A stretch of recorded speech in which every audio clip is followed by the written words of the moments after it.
Задръж! Сега докато сме на тебе, че обясня какво следва. Задръж!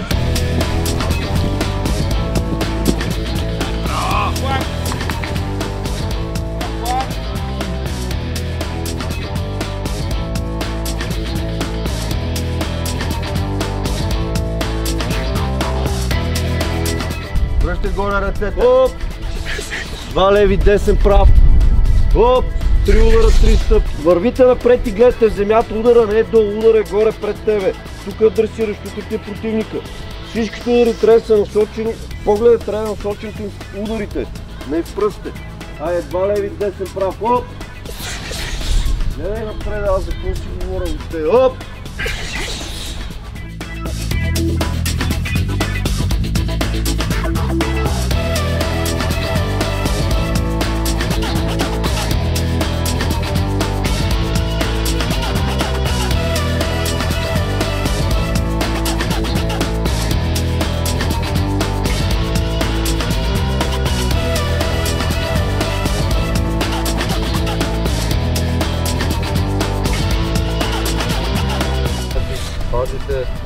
Основната защита, по принцип, ръцете трябва да са ви покрай главата и главата трябва да е наведена.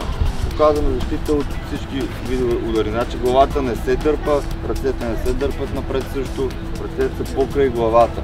Почваме с ляв прав, блокираме другата ръка ни до главата, така го държим и на дистанция и не може да удари след това десен прав. Ляв апъркът. Леко срещу, вижте, леко срещу, се прикладаме срещу апъркъта, пак другата ръка свободната. Малко. Малко, да, я опъваме и ляво круше. Малко да не може да влезне крушето. Дай се надиваш, имаш да закачи. Не иска да го развържа. Чай се влеча.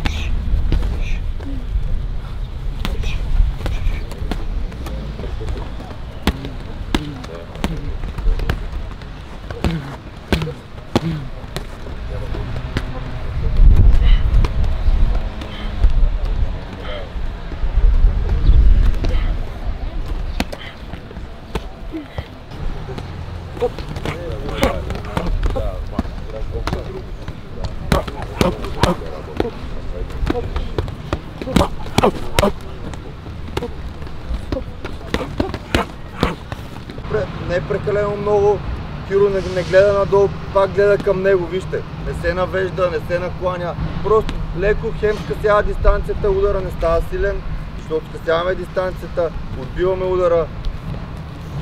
Вижте, винаги в момента на контакта е много добре, ако мога да го по главата, да е ръката, но да можеш едно да му продължиш леко движението. Тоест да се хлъзне удара, да не влезе към тебе. Съвсем леко. Но това е съвсем леко и не е така, вижте, не е така. Дай. Така е по-вероятно, ако дръпнете главата, е много по-вероятно да ви ударят, отколкото ръцете като са ви горе. Пак с левия лакът стигаме покрай главата. Да няма разстояние между ръката ви и главата. Аре пак.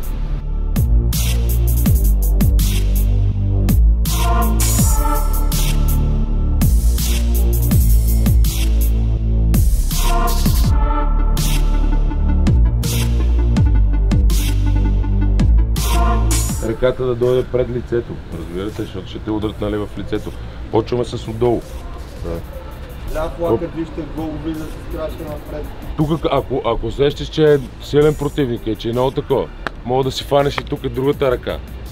Затова, нали, пащаш тук на рамото и натискаш. Лицето ви, нали, но все пак трябва да го виждате, да не си сложите тук ръката, нали.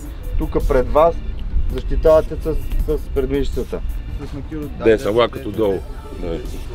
И вижте как ни пречи винаги с другата ръка, да не влезе толкова много близо до него. И вие трябва да го правите бавно, така един след друг, не да стане. Опъваме спортив.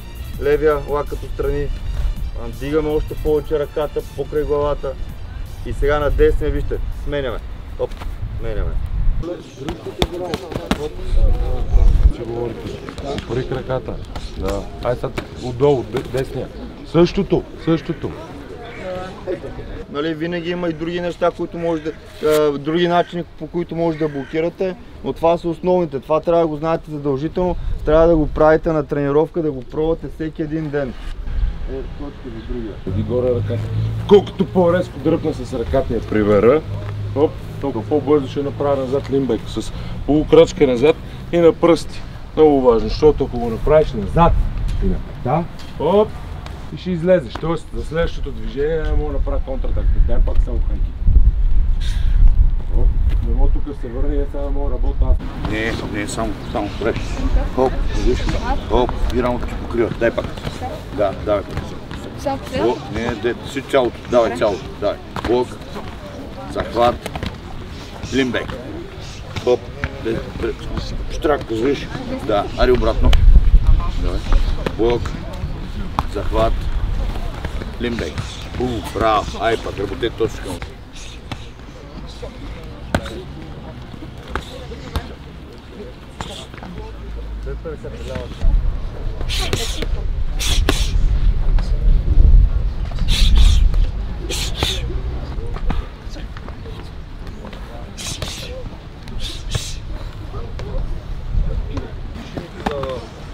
Защото графика няма, нали? Днес графика. Да.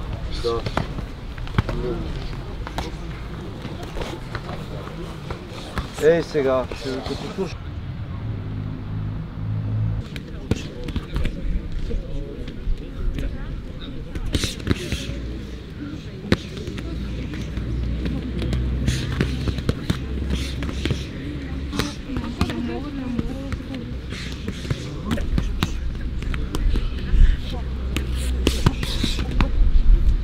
Хващаме както правихме сега.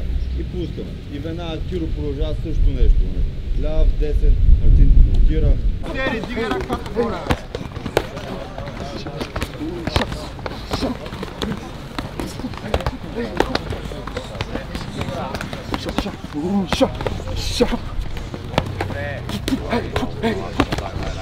Веднага блок, така.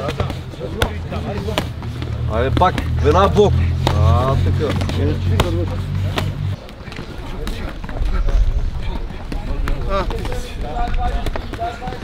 Давай.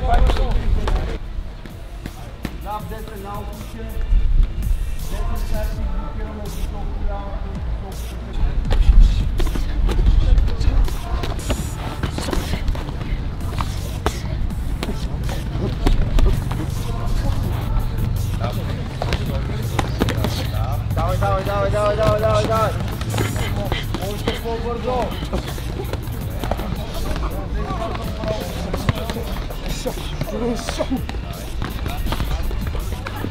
Да.